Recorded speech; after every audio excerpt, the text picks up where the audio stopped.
We are looking at how to pronounce this phrase, as well as how to say more interesting words and related words as well, so make sure to stay tuned and consider subscribing for more learning.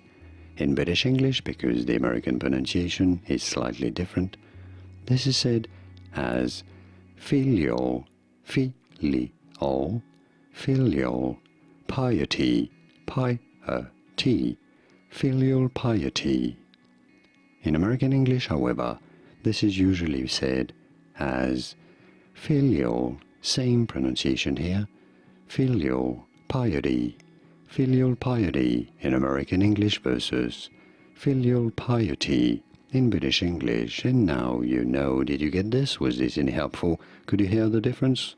Let me know in the comments and by using the like button. Thank you kindly for your support. More videos on how to pronounce more interesting words whose pronunciations aren't always obvious. I'll see you there to learn more. Thanks for watching.